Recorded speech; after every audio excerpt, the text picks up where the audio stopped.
The topics I want to cover today for that overall topic, which is overcoming cultural differences by focusing on similarities, is first I want to look into who and what defines culture, then diving into how to uncover the cultural differences you might experience on a project or in a distributed team, then going further into detail how to bridge cultural differences, and finally focusing on cultural similarities as the closure.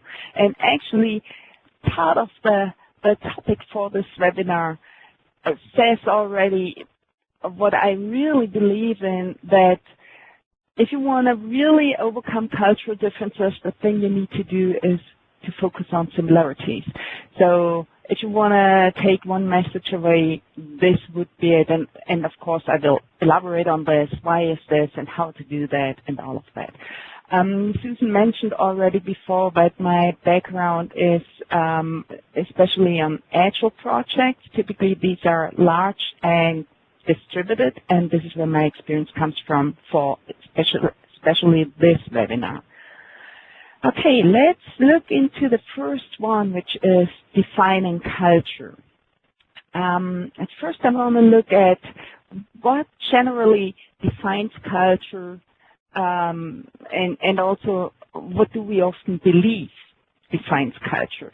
So the first thing that comes into mind is actually the geography. So very often, if we know somebody lives somewhere, or more important, comes from a specific country or area, then we make our conclusion what culture has imprinted maybe even, or let's say influenced that person.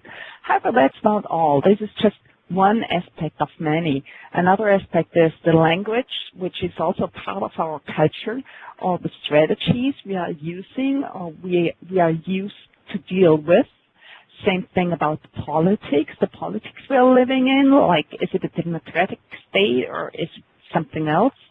Then what kind of values are we sharing, and what's our history? So all these different kind of dimensions characterize the culture we are in. So it's not geography only, it's all these other things all together. Well, even if we have these differences with these dimensions, there are some cultures that are closer than others. And there is one person I really admire for his research, and he did a research on cultural dimensions, and by doing so, so it's Gerd Hofstede. Sorry, I didn't mention that name, but maybe I hope you see it on the slide. So Gerd Hofstede developed a system, or let's say with this dimensions, a possibility to compare different cultures.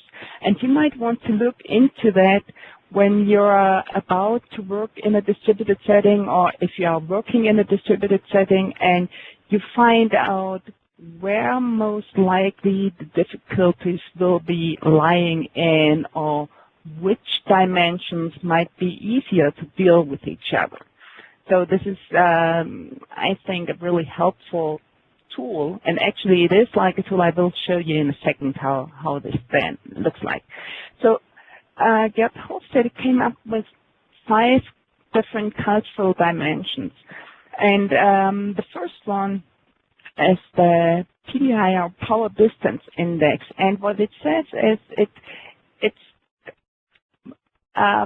looking into how do we expect that power is just distributed in an unequal way. So there are countries where this is a given, and it's that people really believe in that, which typically, to give you an example, means also in a company that there is a very deep hierarchy, and it's very rigid. It's very accepted also for everyone that somebody who is only one step above in the hierarchy ladder has more to say and more power than the one below. And there are other countries or other cultures where this isn't then issue at all. So you might have a hierarchy, but it's not meaningful in terms of power distribution. And again, the thing is more like, is it accepted and expected that the power is not distributed in equal way? The next dimension Gerd Hofstede came up with is individualism. So are the people in that culture very self-responsible, or are they very caring societies? Well, caring societies probably the thing which comes up in some people's mind probably is the extreme, which would be like communism, and the other side would be at the continuum, the complete freedom, and everyone can do whatever he wants to. And of course, it's a continuum, so there are errors in between. So this is another thing that defines the culture we are in. And then the third one is the masculinity index, and it more or less takes this as a generalism that we say, well, males are more assertive and more competitive versus females are more modest and caring, and that's why this index is called masculinity index. Well, of course, knowing that both males and females can be different than what this index now says. It's not everyone is the same. It's just like giving it a label to how to compare the cultures in that sense. Then we have as the fourth one the uncertainty avoidance index, and this is how important is it to be always on the safe side, or how well can people deal with uncertainties? If they can, they request strict laws and rules, whereas if they can deal with uncertainty, this is not really required, and a lot of things can be left open and undefined.